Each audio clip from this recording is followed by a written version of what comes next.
Hey, what's up? This is Brandon Simmons for BrandonSimmons.biz, and this is my weekly video blog called Bullheaded, a review of the Houston Texans news, as well as a preview of their upcoming game matchups. So, this week, the Texans are on a bye week. Yeah, they finally got their long-awaited bye week at week 14, so they're going to get plenty of rest from what's been a crazy season pretty much so far.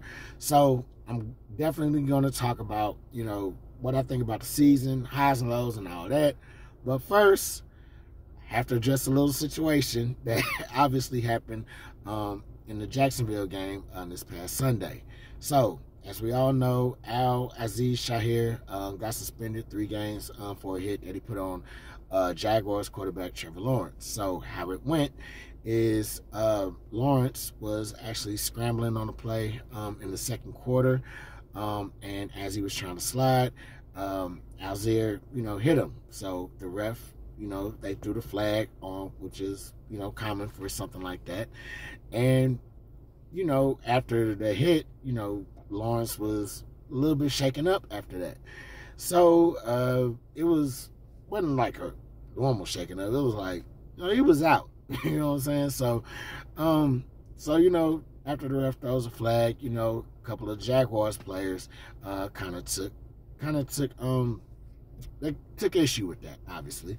So Evan Ingram, he went after Shaair, and then, a couple other players followed suit, and, this whole brawl just kind of started. And so everybody's pretty much fighting. Lawrence is laid out on the ground for about a few more moments until they get the cart, to just kind of cart him off and carry him off the field.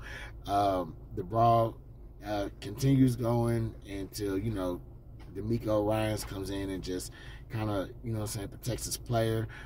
Several of the Texans teammates try to protect Shaair and break up the ball as well. So long story short, Shaair got ejected in that game. Lots of reactions followed in the wake of that hit, actually, and also in the wake of that game, up until Tuesday when Shaair was officially suspended for the league, and then just pretty much lost its appeal eventually as well. So there's a couple of things that I just kind of want to speak my mind on as far as this situation goes. So first and foremost, yeah, the suspension was too much. 3-game suspension is just a little bit too much for the league. Now, me personally, I've seen that hit plenty of times. I've seen defenders make that mistake plenty of times. They see the quarterback sliding, and usually they'll try to dodge him or whatever, but sometimes they don't dodge him and they hit him while he's down. I think in this case, Shaair thought he wasn't gonna slide, and the timing was just bad. And so in addition to the timing being bad, the position that he had him in, or that he hit Lawrence in, it actually hit his head, and Lawrence, hit his head on the ground, so that caused him to get knocked out even further. So yeah, I felt, obviously the flag is going to be thrown. I expected that. As far as the ejection, I didn't expect that. I thought, they was, just going to flag him and be over with, but I think with the brawl and everything else, and Lawrence being laid out, the ejection was probably going to come along. So I shouldn't have been surprised at that. I was also okay with the suspension, but only at 1 game. I didn't think 3 games was going to be needed for something like that. I think everybody just got their emotions thrown into that moment, after that, because, John Runyon, the guy who, levied the suspension or whatever, in his letter, he was trying to say that, that hit caused a brawl, when, that's a little bit of a reach. You know what I'm saying? Yeah, the quarterback got hit, bad or whatever, but, that's on the sidelines if they want to go in there and get after a player, And he's talking about they suspended a rookie for throwing punches, which I didn't see. Now, there was a lot of people doing whatever, but I didn't see the rookie that they were talking about. So it is what it is on that front. As far as this villain narrative that the Texans got going on, it needs to stop today. Like, the Texans are not villains. What happened is a Texans player got caught up in a bad moment, and you could even argue a political moment. Is something that, that's part of the NFL's agenda, the quote unquote,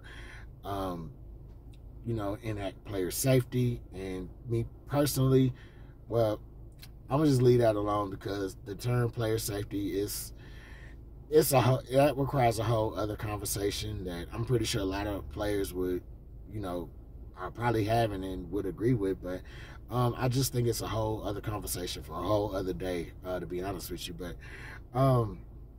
But yeah, it's that thing. It's that thing. It's been like that for like over a decade now. So I definitely think that they trying to they just try to. I mean, long story short, they try to make an example out of him. There's not even a deep dive for that. It just seems like that's what that was. So I think they're just trying to make an example out of them, so they won't have to go to any drastic rule change in hopes of scaring defenders in the future from trying to make that mistake. But that's not even the point I wanted to make right now.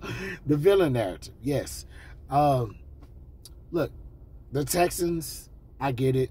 They feel like, one of their players got treated unfair, and like I said, it's part of the NFL's quote unquote agenda or whatever, but we're not villains at all. Like, the Texans are not villains at all.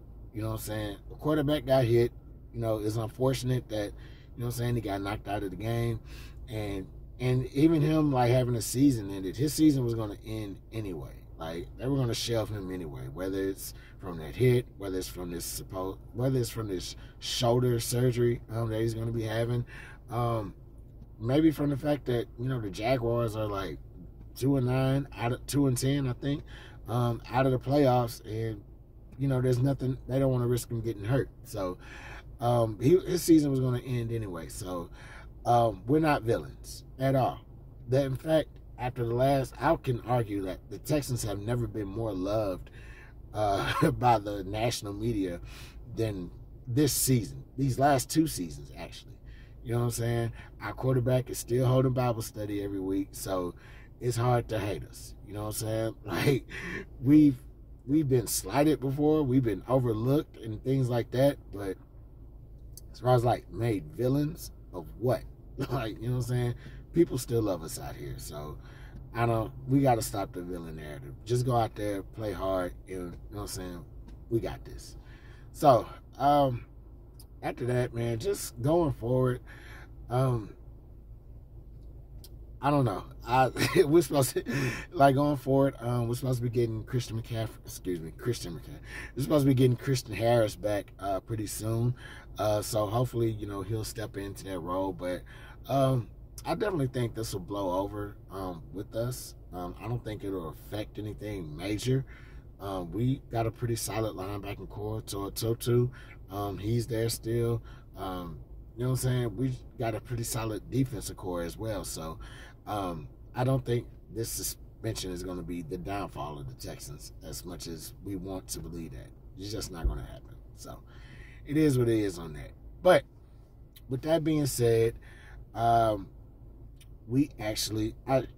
whole point of this video was just to really talk about how the season has been going, just so far this year.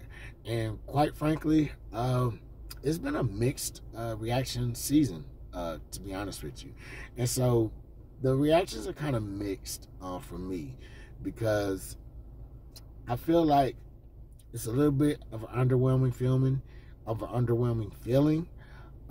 But considering the factors that we've had and that we've gone through, I kind of like where we are right now. I feel like there's some highs that we should be proud of. There's some lows that we need to work on. And so really, I think that that's a sentiment that's kind of reverberated throughout the fan base. You know what I'm saying? It's a mixed reaction. A lot of fans, you speak to them, you'll say, like, it's underwhelming, it's disappointing, it's all that, but I'm not one of those fans. Like, I do share it. I do point out that, there are some things that, you could be disappointed about, but I also look at the fact that there's some things that, you know, have kind of gotten us to that point, or while we're there, it's gotten us that result. So I want to start off with some of the lows that we've dealt with. So one of the main lows, and I don't think anybody talks about really, are the injuries that we've had to suffer. Like, we've dealt with Nico Collins getting hurt. Stephon Diggs has gotten hurt. D'Amico Autry, not hurt, suspended for a couple games. But Will Anderson, he was hurt. Kenyon Green, and we'll talk about Kenyon Green a little bit, obviously, but you know what I'm saying? Stephon Diggs, he was hurt. Joe Mixon, hurt. You know what I'm saying? Just a lot of our key guys that were coming in this year to really put this team over the top, they got hurt. And it's hard to, you know what I'm saying, win games when your best players are just out, you know? So I think that was, you know, one factor. That was one of the lows, definitely, for this year. Another one was the O-line play. You know, there was a stretch where everybody was just on the O-line's ass, and they were deservedly so. You know, they just were not playing good. And up until a couple of games ago, they really made the change at the O-line, and they kind of, and you know, they made the change to the O-line, and you see things kind of getting a little bit better. There's still some things to work on, but it's a new group that's just been put together, so they're just trying to figure out like how they want to actually do that and get that going. So yeah, definitely the O-line has been a problem, been an issue, costed us some games. When you think about, you know, the Minnesota game, you think about the Green Bay game, you know what I'm saying, things like that. Definitely the Detroit game. That has been, you know, just something that's really been detrimental to us. And on top of that, you know, just losing some of those close games has really been like a burden to us. You know, we could really, I think right now we could really be fighting for a #1 seed, but the fact that we lost some of those tough games, like to the Titans and to the Packers, you know what I'm saying, it really kind of, you know, put us out of that, you know. And right now we're just kind of holding on to the division. So it's not all lows. There has been some highs, definitely, for this year. And so a couple of the highs, I would definitely, the first high that comes to mind is Nico Collins just coming out the gate and emerging as like a #1 receiver. I've always been kind of skeptical on Nico Collins, and that's because, you know, we just really didn't have the quarterback, you know, to help him, you know what I'm saying, get to where he needs to be. But, you know, last season and a half, if you will, now that we have that, you know what I'm saying, you really see a difference in his game. You really see his game elevated. And on top of that, you also see him like just starting to be on his way to having a breakout year this year, before he got hurt. And so I'm definitely pleased with that. Probably an underrated high is Joe Mixon. Joe Mixon has been phenomenal. Like, he's been like really showcasing himself as a strong veteran presence in the locker room. And on top of that, he's really been playing great. And I think he's setting a record for like the first NFL player to like have 10 touchdowns in his first 10 games with a new team. It's something like that they keep throwing out that just has a bunch of words and numbers in it. But he has one of those records. And so me personally, I think it's, you know what I'm saying, having an effect, not just on CJ, but on a lot of the other players as well, you know what I'm saying. And so I think going down the line is really going to, you know what I'm saying, keep them focused, keep them, you know, strong and ready for the playoffs. And it's definitely going to be needed when this stretch of games come up. So, yeah, definitely those are the highs. Well, one more high that I did rehearse, but I almost forgot, the rookies. So Kamari Lassiter, Caleb Bullock, they've been great. I think last time I checked, they were leading our rookies in interceptions. That still might be the case, but they've just been great, like overall this season. And they've been really helpful really impactful for this defense, especially with Jalen Petrie out. You know what I'm saying? They made the secondary one of the top pass defenses in the league. So the credit to them, you know what I'm saying? Credit to this coaching staff for letting them become impactful players. And, you know, early on they started off, you know, with a couple struggles, you know, a couple of big plays they've been giving up. And, you know, that's expected of rookies, but they really kind of just blended well, meshed well, and really just kind of brought their game together. So credit to them for really just kind of, you know what I'm saying, really stepping up and just balling out, you know. And it's helped this defense. This defense, you know, they've made their additions as well. You know, bringing in Danielle Hunter, D'Amico Autry, whatever. They brought, you know what I'm saying, they're bringing in those guys. And, you know, the defense has kind of held us down in a lot of games, especially the close games that we did win. They even held us down in the close games that we did lose, you know what I'm saying? And so if the offense isn't going through their, you know, particular struggles, then we probably do close out those games. But it is what it is on that front. But overall, just going forward, I feel obviously I don't have disbelief that the Texans are gonna, you know, miss the playoffs. It's the AFC South. Tennessee's done. Jacksonville's done. You know, Colts, they running their own race for something. You know what I'm saying? So Texans are going to run away with this division. As far as like the playoff seeding, I didn't check the playoff seeding. I would say at best we could probably get 3, get the 3rd seed. And so, you know, I feel like, yeah, we can get the 3rd seed at the most. You know what I'm saying? So I wouldn't be, you know, too mad at that. You know what I'm saying? You know, just something to just be like, look, next season we want to get that 1 seed. You know what I'm saying? Just really have something to aim for. So yeah, definitely I can see us getting a 3rd seed, possible rematch. I think Ravens are number 2. Might be, I don't know. Possible rematch with the Ravens. But even with that, the most immediate focus is going to be this 3-game stretch. And, you know, when I seen this on the schedule, I was like, oh my God, this is going to be crazy. Now, the Dolphins game, I'm a little bit confident in the Dolphins game. You know what I'm saying? Only because coming off a bye week, they're going to play it on Sunday, regularly, you know, regular schedule, whatever. But the Dolphins game, you know, they just got Tua back. They're still kind of working things. I think, you know, they've been on a little bit of a streak themselves, but I think Texans are still going to be, like, formidable to really just get after Miami and just really, you know what I'm saying, just, you know, get a win over them. As far as the Chiefs game, you never know with the Chiefs. The Chiefs have only lost 1 game this year. 1. And so even though they lost 1 game this year, they still, a lot of people are like, this don't look like the Chiefs. Yet they still won. Yet they still lost only 1 game. Everything else, they just been bodying. So I think that's going to be a good game. I think the Texans are really going to put up a fight. And I think that's a, you know, really great game to see, like, kind of where they are overall as a team. Same thing for the Baltimore game. That's who put us out of the playoffs last season. I think the Texans will bring a fight to them.